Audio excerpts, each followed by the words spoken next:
વલસાડ જિલ્લાના પાડીમાંથી એક મોટા સમાચાર સામે આવી રહ્યા છે. પાડીના ડુંગરી ગામમાં થયેલી 9 લાખની ઘરફોડ ચોરીનો ભેદ ઉકેલવામાં પોલીસને મોટી સફળતા મળી છે.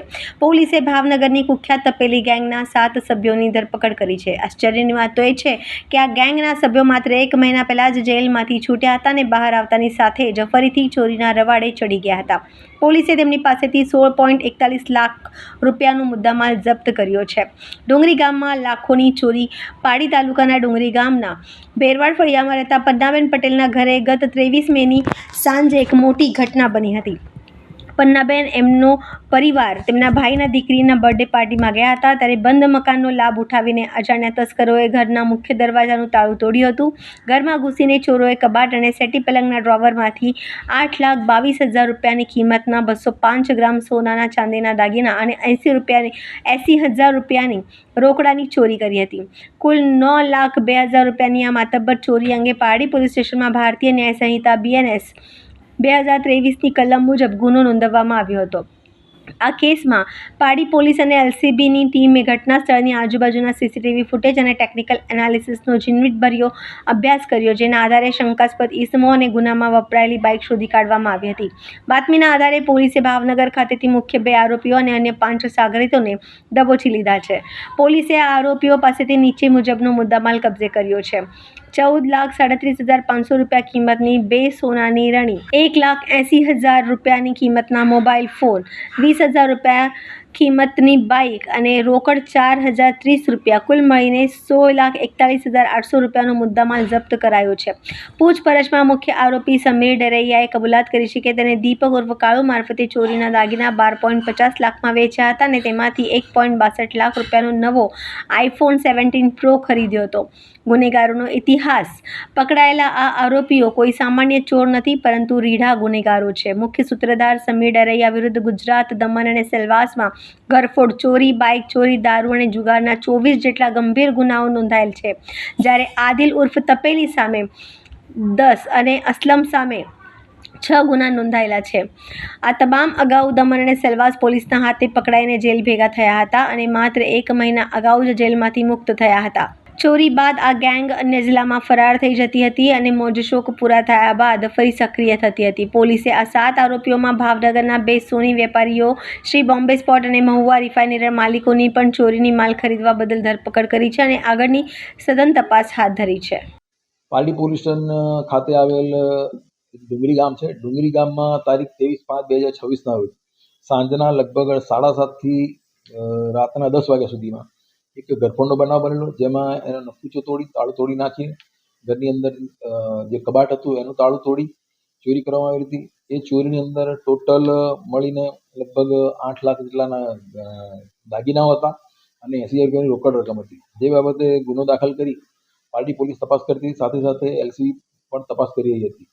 એ તપાસ દરમિયાન ટેકનિકલ સોર્સિસ અને હ્યુમન ઇન્ટેલિજન્સના આધારે ભાવનગરના એક સમીર ડેરૈયાનું નામ ખુલેલું, જેને સમીર ડેરૈયાને પકડીને એની સાથે બીજા અન્ય 6 ઈસમો, એમ મળી ટોટલ 7 ઈસમોને પકડવામાં આવેલા છે અને 14 લાખથી ઉપરનો મુદ્દામાલ મોબાઈલ ફોન સાથેનો રિકવર કરવામાં આવેલો છે.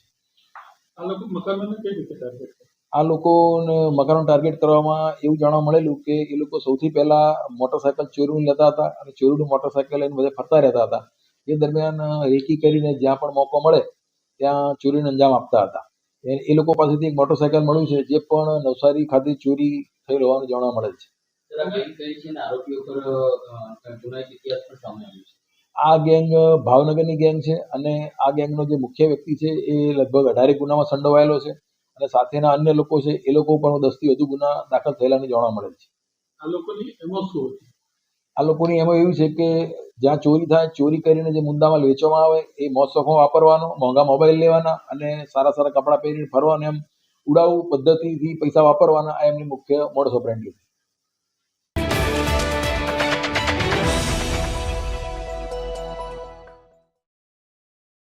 વાપીમાં ₹22 કરોડના ખર્ચે આધુનિક ઓડિટોરિયમ તૈયાર. નાણામંત્રી કનુભાઈ દેસાઈના હસ્તે લોકાર્પણ કરવામાં આવ્યું. વાપીની જનતાને મળી મોટી ભેટ.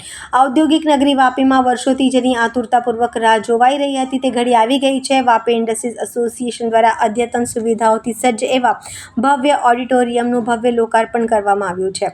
વાપીના વિકાસમાં મોટું યોગદાન આપનાર રાજ્યના નાણાં ઉર્જા અને પેટ્રોકેમિકલ્સ મંત્રી શ્રી કનુભાઈ દેસાઈના સન્માનમાં આ હોલનું નામ કનુ દેસાઈ ઓડિટોરિયમ રાખવામાં આવ્યું છે. આ કાર્યક્રમ બાદ ખુદ નાણામંત્રી કનુભાઈ દેસાઈ, પદ્મશ્રી ગફુરભાઈ બિલખિયા તેમજ વાપી ઇન્ડસ્ટ્રીઝ એસોસિએશનના હોદ્દેદારો અને વહીવટી તંત્રના ઉચ્ચ અધિકારીઓ ઉપસ્થિત રહ્યા હતા. 15 મહિનાના ટૂંકગાળામાં ઓડિટોરિયમ તૈયાર કરવામાં આવ્યું છે. વાપી ઇન્ડસ્ટ્રીઝ એસોસિએશનના પ્રમુખ સતીશભાઈએ મીડિયા સાથેની વાતચીતમાં જણાવ્યું હતું કે વાપી એસોસિએશનનું જૂનું ઓડિટોરિયમ તોડીને માત્ર 15 મહિનાના ટૂંકા ગાળામાં આ નવું અને વિશાળ ઓડિટોરિયમ તૈયાર કરવામાં આવ્યું છે. અંદાજે ₹22 કરોડના માતબ્બર ખર્ચે તૈયાર થયેલા પ્રોજેક્ટમાં મેરિલ ગ્રુપના અંજુભાઈ બિલખિયા દ્વારા મોટો આર્થિક સહયોગ આપવામાં આવ્યો છે. અંજુભાઈની જ ઈચ્છા હતી કે વાપીના વિકાસને નવી ગતિ આપનાર નાણામંત્રી કનુભાઈ દેસાઈની યાદગારી કાયમ રહે, તેથી આ ઓડિટોરિયમને તેમનું નામ આપવામાં આવ્યું છે. 760 સીટની ક્ષમતા અને અદ્ભુત ઇન્ટિરિયર આ ઓડિટોરિયમ સુરત પછી દક્ષિણ ગુજરાતના શ્રેષ્ઠ ઓડિટોરિયમમાંનું એક માનવામાં આવી રહ્યું છે. તેની વિશેષતાઓ નીચે મુજબ છે. બેઠક ક્ષમતા આ હોલમાં એકસાથે 760 લોકો બેસી શકે તેવી સુવિધા છે. આધુનિક ટેકનોલોજી હોલને સંપૂર્ણપણે એક્યુસ્ટિક બનાવવામાં આવ્યો છે.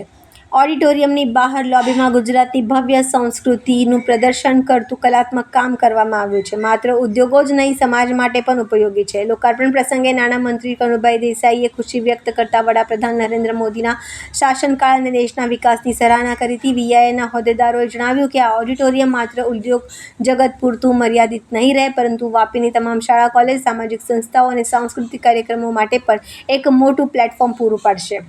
કનુ દેસાઈ ઓડિટોરિયમનું આજે ઉદ્ઘાટન થયું. 760 સીટનું આ આખું ઓડિટોરિયમ છે અને 15 મહિનામાં ઓડિટોરિયમ પૂરું કરવામાં આવ્યું. આમાં મેરિલ ગ્રુપમાં અંજુભાઈ બિલખિયા પોતે પોતાના સી ફાળો પૂરેપૂરો આપેલો છે. 22 કરોડ જેટલી માત્ર રકમ અને એમના જ કહેવાથી આ કનુ દેસાઈનું નામ આપવામાં આવેલું છે. આ રીતે વાપી ઇન્ડસ્ટ્રી એસોસિએશનના જૂનું જે ઓડિટોરિયમ હતું તોડી નાખીને અમે 15 મહિનામાં મોટું ઓડિટોરિયમ ઊભું કર્યું છે. એમાં ખાસ કરીને અમારા એડવાઇઝરી બોર્ડ મેમ્બર યોગેશભાઈ, મિલનભાઈ અને અમારી આખી વીઆઈની ટીમ એમને જે રીતે 15 મહિનામાં જે અથાગ પ્રયત્ન કરીને આ ઓડિટોરિયમ સરસ મજાનું વાપી માટે નજરાનું કહેવાય, જે લગભગ સુરત પછી સારામાં સારું ઓડિટોરિયમ બનાવવામાં આવેલું છે. તો તમે બહાર એનો લુક જુઓ, એનો અંદરની બધી સીટિંગ એરેન્જમેન્ટ આખું ઇકોસ્ટિક અને તમે બહાર જેની લોબી છે એમાં આખું ગુજરાતનું કલ્ચર બી અહીંયા તમને આ જોવા મળશે.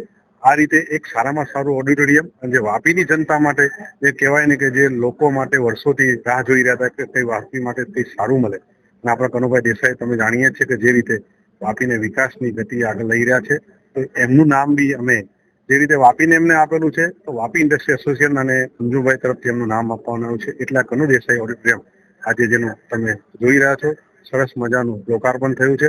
એમાં આપણે ગફુર ચાચા પદ્મશ્રી એમને બી ખાસ કરીને એમને ઉદઘાટન પ્રસંગમાં એમને બી સાથ આપ્યો. કલેક્ટર શ્રી, ડીએસપી સાહેબ અને દરેક વિભાગના દરેક બધા અમારા ઓફિસરો બી અહીંયા આવ્યા અને અમારી આખી એડવાઇઝરી બોર્ડની ટીમ બી સાથે આવી, વીઆઈની ટીમ બી સાથે રહી. જ્યારે આ બનાવવાનો વિચાર કર્યો વીઆઈ દ્વારા ત્યારે આશરે 10 થી 15 કરોડનો વચ્ચેનો અંદાજ માંડવામાં આવ્યો હતો.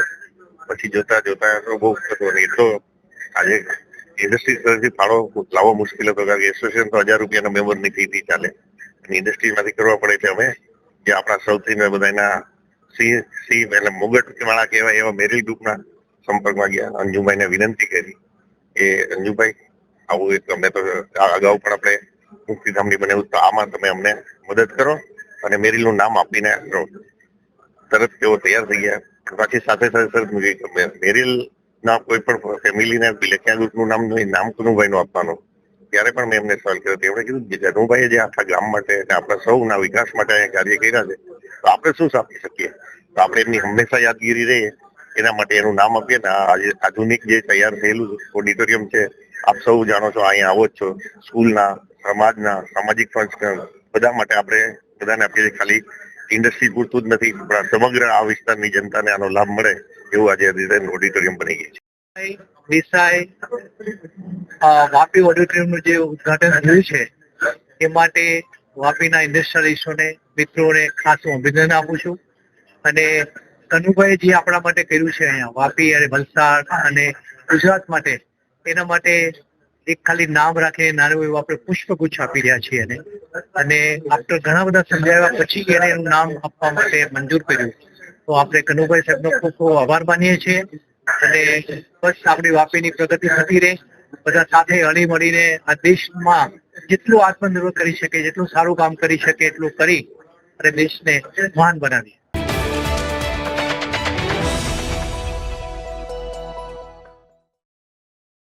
બિલાડ વિસ્તારમાંથી 2.16 કિલોગ્રામના ગેરકાયદેસર ગાંજાના જથ્થા સાથે એક આરોપીને ઝડપી પાડી એનડીપીએસ એક્ટ 1985 મુજબનો ગુનો શોધો કાઢતી બિલાડ પોલીસ. મહાનિરીક્ષક શ્રી પ્રેમવીરસિંહ સાહેબ સુરત વિભાગ સુરત તથા વલસાડ જિલ્લા પોલીસ અધિક્ષક શ્રી યુવરાજસિંહ જાડેજા સાહેબ તથા ઇન્ચાર્જ નાયબ પોલીસ અધિક્ષક શ્રી જે.કે. પટેલ સાહેબ વાપી વિભાગ વાપીનાઓને વલસાડ જિલ્લામાં ગેરકાયદેસર રીતે માદક પદાર્થનું વેચાણ તથા સેવન કરતા ઇસમોને શોધી કાઢવા કરેલ સૂચના અને માર્ગદર્શન અનુસંધાને પોલીસ ઇન્સ્પેક્ટર જી.આર. ગઢવીનાઓને મળેલ હકીકતના આધારે હેડ કોન્સ્ટેબલ કાશીરામ મગનભાઈ તથા કુલદીપસિંહ વજયસિંહભાઈ તથા લોકરક્ષક અનિરુદ્ધસિંહ અજીતસિંહ નાઓને મોજ બિલાડ પૂર્વ બજારમાં આવેલ નૂર કાંદા બટાકા સેન્ટર દુકાનની પાછળ ભાગે આવેલ ખુલ્લી જગ્યામાં ઉમરગામ વલસાડ ખાતેથી સંતોષ કાશીનાથ ગોંડ ઉંમર વર્ષ 20 ધંધો મજૂરી રહે પાલઘર નંદુરે નાકા રોશન ચૌધરીની ભાડીના રૂમમાં જિલ્લા પાલઘર મહારાષ્ટ્ર મૂળ રહે ગામ નરોલી પોલીસ સ્ટેશન થાણા ધાણાપુર તથા सकलडिया જિલ્લા ચંદ્રોલી ઉત્તર પ્રદેશ નાઓને કબજાની એક બ્રાઉન કલરની બેગમાંથી માદક પદાર્થ ગાંજાનો જથ્થો 2.16 કિલોગ્રામ કબજે કર્યું છે.